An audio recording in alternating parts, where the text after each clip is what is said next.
Imagine que demain, ton hôpital ne peut plus accéder aux dossiers patients, les trains s'arrêtent, l'électricité tombe, ton fournisseur cloud disparaît. Ce n'est pas un film, c'est déjà arrivé. Et c'est exactement pour ça que l'Union Européenne a créé NIS 2. Aujourd'hui, on va voir pourquoi NIS 2 existe, qui est concerné, ce que ça change concrètement et pourquoi les dirigeants commencent sérieusement à transpirer. Que tu sois junior, expert, étudiant ou pas du tout dans la cyber, à la fin de cette vidéo, tu comprendras vraiment le sujet. Donc fais attention à ce que tu fais car on n'est pas dans le monde des bisounours. Pourquoi NIS 2 existe? En 2016, l'Europe crée une première directive, NIS 1. L'objectif était simple, forcer certains opérateurs critiques à améliorer leur cybersécurité. Le problème, trop peu d'entreprises concernées, chaque pays appliquait les règles différemment, peu de contrôle, peu de sanctions. Résultat, un niveau de cybersécurité très inégal en Europe. Entre 2016 et 2022, les attaques explosent. Ransomware sur des hôpitaux français, villes paralysées, ports européens bloqués, fournisseurs IT compromis qui contaminent des centaines de clients. Et là, l'Europe comprend un truc. Si un fournisseur IT tombe, tout l'écosystème tombe avec lui. Donc, on passe à la version 2. NIS 2, c'est quoi exactement? C'est une directive européenne adoptée en 2022. Son objectif est simple, élever massivement le niveau de la cybersécurité dans toute l'Europe. Mais attention, ce n'est pas une simple recommandation, c'est une obligation légale. Chaque pays doit la transposer dans son droit national. En France, c'est l'ANSSI qui pilote le sujet. Et qui est concerné? Et là, c'est le gros changement. NIS 2 élargit énormément le périmètre. On parle de 18 secteurs critiques. Les secteurs essentiels, énergie, transport, santé, eau, télécom, infrastructure numérique, administration publique, cloud, data center, mais aussi les fournisseurs IT, MSP, M2SP, éditeurs B2B, plateformes numériques et surtout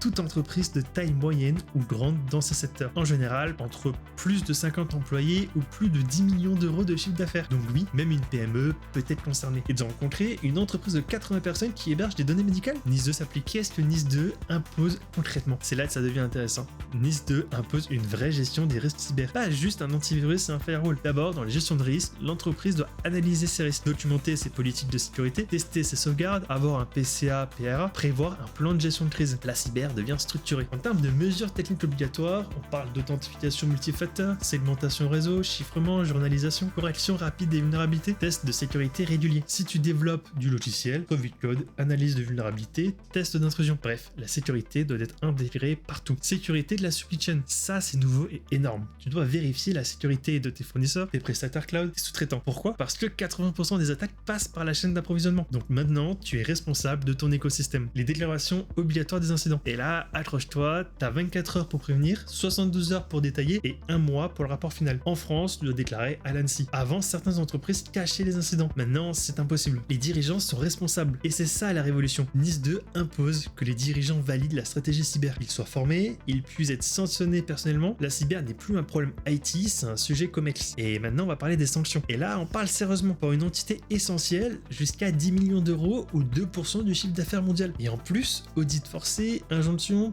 publication des manquements, le vrai risque, c'est la réputation. En exemple réel, on a les hôpitaux attaqués par ransomware, les patients redirigés, des dossiers inaccessibles. On peut avoir des villes paralysées en France, des services municipaux bloqués. En Europe, des ports européens bloqués par ransomware qui impactent sur la logistique. Et en Allemagne, des fournisseurs IT industriels compromis. Contamination de clients. NIS 2 répond à ce scénario. Tu dois retenir seulement 3 choses. C'est que NIS 2 concerne beaucoup plus d'entreprises que NIS 1. La cybersécurité devient obligatoire, structurée et contrôlée. Et les dirigeants sont responsables. NIS 2 n'est pas juste une loi, c'est un changement culturel en Europe. On passe de on verra plus tard à on anticipe, on documente et on protège. Si cette vidéo t'a aidé à comprendre NIS 2, like, abonne-toi et donne ton avis en commentaire.